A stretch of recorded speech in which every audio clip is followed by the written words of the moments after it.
자, 저 들어왔습니다.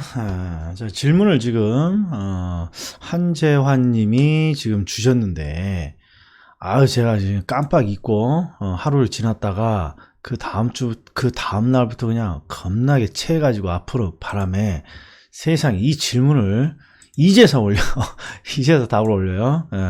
자, 죄송하다는 거 미리 말씀드리고, 자, 뭘 질문 주셨습니까? 그러면 임대료 상한제. 항상 질문이 오면 함께 같이 공부하는 거죠. 자, 임대료 상한제가 오면 일단 우리 암기 코드가 뭡니까? 임대료를 낮추니까 초과 수요 현상이 나타나고 장기적으로 공급이 감소합니다. 근데 어떤 질문을 주셨습니까? 2번 질문을 주셨어요. 장기보다 단기에 초과 수요가 더 크다는 게 뭔 말이니? 그러면 요걸 보셔야 돼. 초과 수요라는 말은 수요가 넘쳐난다는 거. 이거 아무튼 이론적으로 한번 봐보죠. 지금까지 시험에 나온 것들 제가 한번 싹 훑어 드릴 테니까. 자, 일단 보세요. 이런 시장이 존재하는데 정부가 이렇게 임대료를 이렇게 낮게 통제하는 거잖아요. 그러면 소비자는 얼마를 사려고 합니까? 그럼 요만큼이에요. 요만큼. 그러면 요걸 여기다가 수치 부여해 볼까요? 수치까지 부여해 보면 한 300개라고 해보죠. 300개. 그럼 공급자는 얼마를, 자, 임대료 규제 상태에서 얼마를 공급하고자 합니까? 그러면 공급자 행동은 공급 곡선에서 찾아야죠. 그냥 요 부분이죠. 요 부분. 그러니까 요 부분에 해당하면 한 100개 정도 돼야 하고요. 그래서 결국 사고자 하는 양은 300개로 늘어나지만 팔고자 하는 양은 100개로 줄어드니까 요 사이의 차이, 요 200개가 초과 수요라는 현상인 거죠. 초과 수요. 그래서 기본적으로 초과 수요는 어떤 뜻을 담고 있습니까? 그러면 물건의 부족이에요. 여기는 임대료 규제니까 임대주택 부족 현상이에요. 이게 떠올라야 돼. 이게. 자, 항상 초과 수요라는 건 임대주택이 부족하다는 현상. 수업 중에도 제가 초과 수요의 동의어로 말했죠. 그런데 이제 장기의 임대주택의 부족이 크냐, 단기의 임대주택의 부족이 크냐, 그러면 이제 쉽게 파악이 되는 거죠. 항상 정부가 임대료를 낮게 통제했을 때 바로 임대주택 사업이 포기되면서 임대주택이 감소하는 건 아니라 그랬어요. 항상 1, 2년간 임대료 규제 상태에서 물건을 임대주택 사업을 해보고 수익성이 안 나니까 장기적으로 공급이 감소하기 시작하는 거예요. 제가 다시요. 임대료를 낮게 통제하면 임대주택 사업이 감소하면서 공급이 감소하는 건데 임대주택 사업이 포기되는 게 바로 포기가 되는 게 아니라 항상 시간이 꽤 걸려요. 그래서 임대주택의 공급 감소는 항상 장기에 나타나는 거죠. 장기에.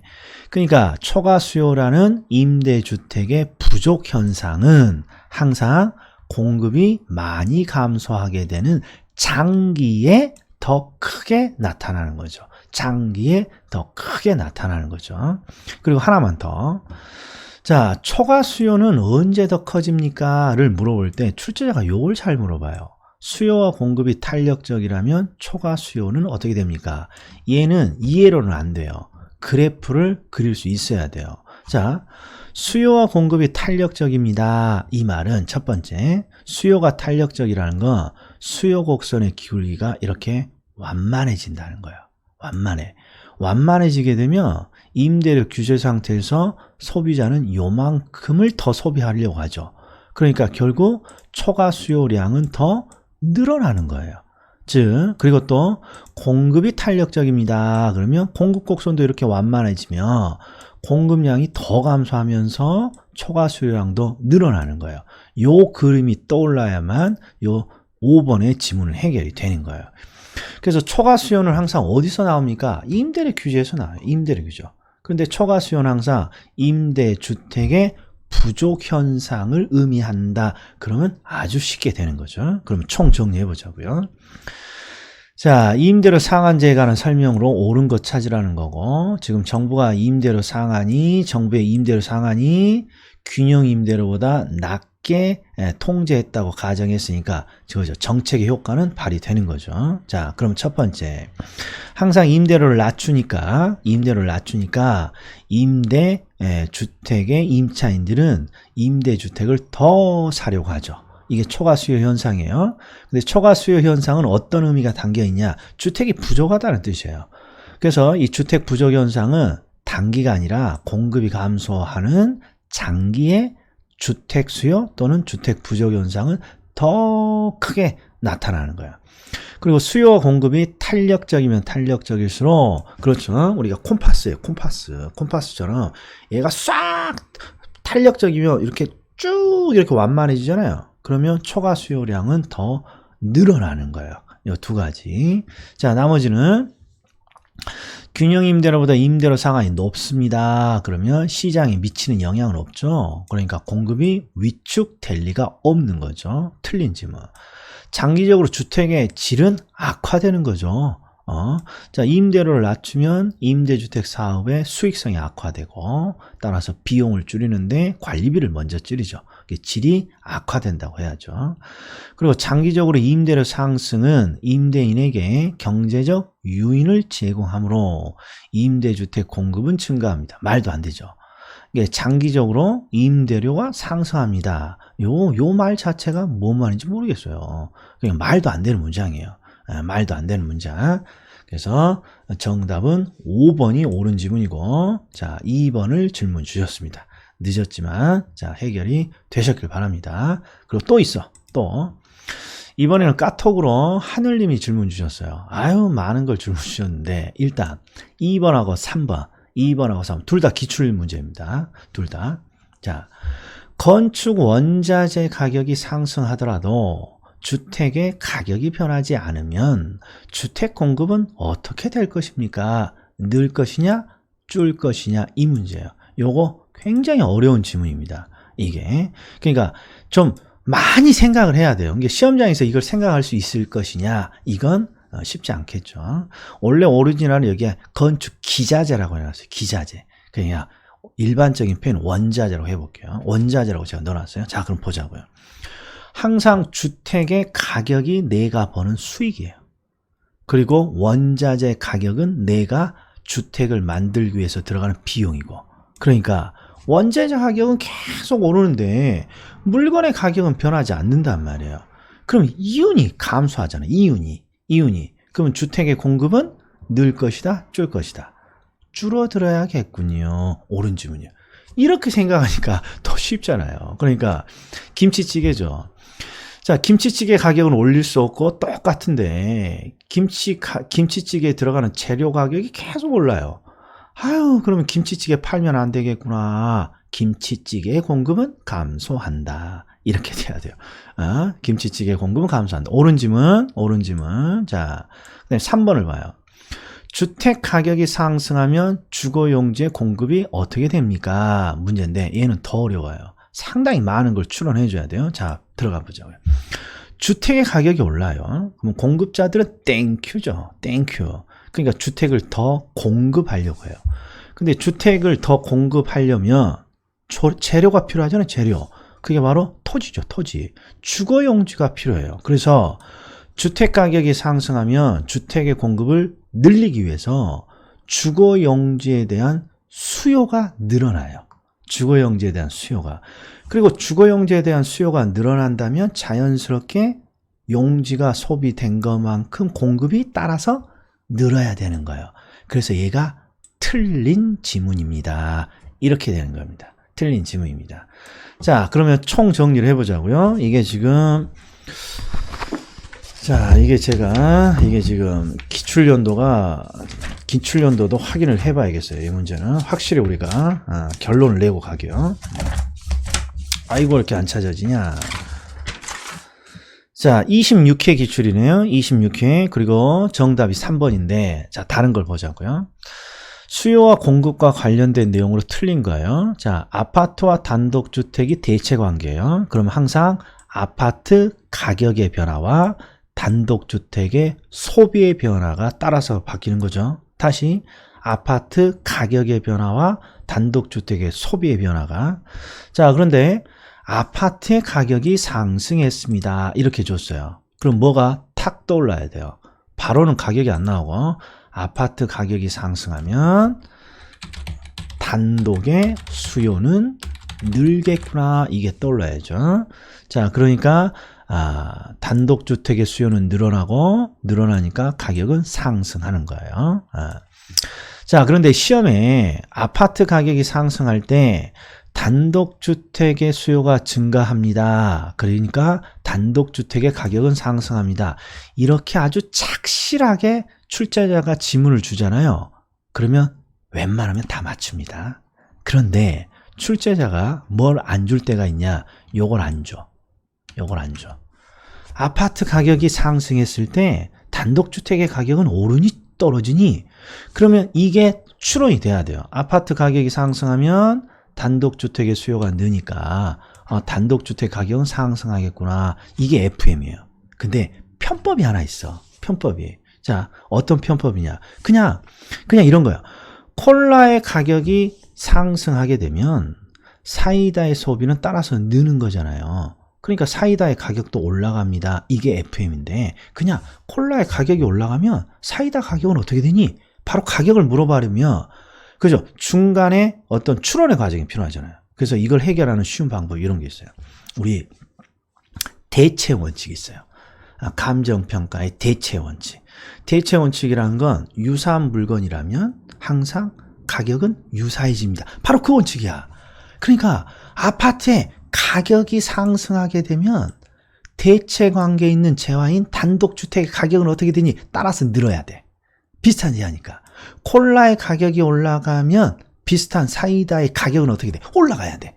이게 팁이에요. 이게 팁. 질문 준 김에 이 팁이 생각나서 함께 합니다. 자, 그리고 2번. 원자재 가격이 상승하더라도 가격이 변하지 않아? 그러면 이윤이 많지 않겠는데? 가격은 안 올랐는데 원자재 가격만 오르면? 그러면 주택 공급을 늘릴 이유가 없는 거죠?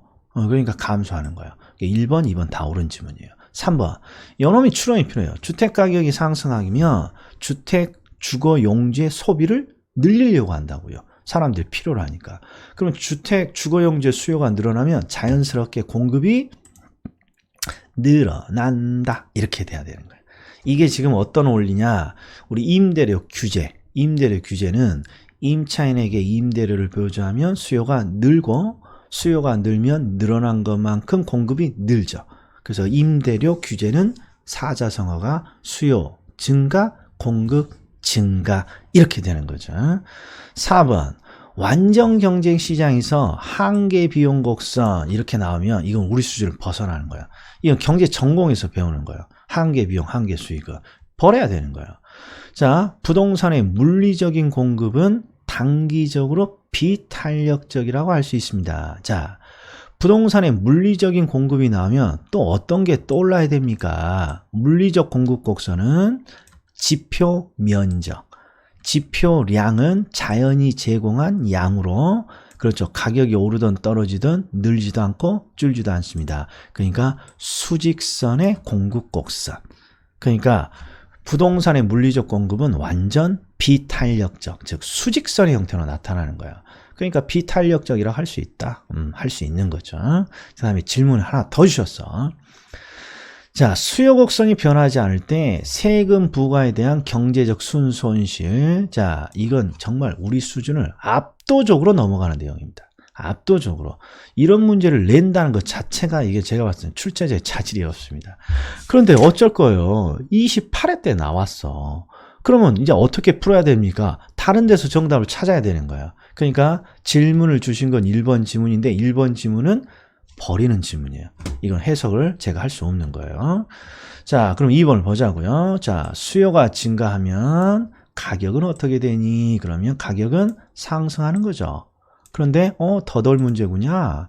안 탔어. 그러니까 더 먹어야 되니까 더 상승한다. 이렇게 2번 맞았네. 자, 용도 변경을 제한하는 법규가 강화됩니다. 그러면 생산에 불리해졌죠. 자, 공급의 탄력성을 항상 뭘로 판단하는 거예요? 생산에 유리한 환경이냐? 불리한 환경이냐. 용도 변경을 제한하는 법규가 강화됐으니까 생산에 불리한 조건. 그러니까 공급은 많이 늘어날 수 없겠죠. 비탄력이 됩니다. 옳은 질문. 수요와 공급이 모두 증가합니다. 그러면 수요도 증가하고 공급도 증가하니까 거래량은 반드시 증가해요. 근데 수요가 증가하면 가격은 올라가지만 공급이 증가하면 가격은 하락하니까 가격이 오를지 떨어질지는 이 상태는 알 수 없어요. 그러면 가격이 오르냐 떨어지냐는 결국 뭘로 알 수 있니? 수요의 증가가 더 크냐 공급의 증가가 더 크냐 이걸로 결정되죠. 수요가 증가가 더 심하면 가격은 수요의 증가를 따라서 올라가는 것이고 공급의 증가가 더 크면 공급의 증가를 따라서 가격은 하락할 거죠. 그런데 이 표현을 더럽게 어렵게 표현해 놨다는 거죠. 가격이 상승할지 하락할지 여부는 수요와 공급의 증가 폭 요 놈이죠. 폭 요게 떠올라야 돼요. 폭. 그러니까 얘도 옳은 지문이죠. 자, 얘도 옳은 지문이고. 5번 부동산 수요 곡선상 수요량은 사고자 하는 수량이잖아요. 주어진 가격에서 부동산 구매 의사와 구매 능력이 있는 수요자가 구매하고자 하는 수량입니다. 여기에 출제 포인트는 우리 수요가 가지고 있는 세 가지 특징이 있어요. 수요가 가지고 있는 세 가지 특징. 첫 번째, 일정 기간을 설정하는 유량이고, 두 번째, 이미 구입한 것이 아니라 앞으로 구입하고자 하는 수량. 이걸 출제자는 뭐라고 불러요? 사전적 수량, 계획된 수량. 그리고 나머지가 바로 유효 수요죠. 구매력이 있음을 전제로 하는. 그러니까 출제자는 수요량은 구매 능력이 있는 수요자, 유효 수요를 의미한 것이야. 이게 출제 포인트예요. 그래서 결국 2번, 3번, 4번, 5번이 맞았으니까 1번 니 틀렸구나 이렇게 찾으라는 거야. 그래서 이 문제는 틀려도 제가 한 말 안 하는 문제입니다. 자, 여기까지 질문이에요. 질문 이렇게 답을 하면 쉽게 할 수 있는데 제가 야간에 작업을 하다 보니까 깜빡 잊을 때도 있고 또 깜빡 잊고 난 다음에 하려고 봤더니 아파서 그렇죠. 한참을 또 못했대요. 자, 다음에 또 뵙겠습니다. 자, 질문 많이 주시고요. 바로바로 응답해 드리겠습니다.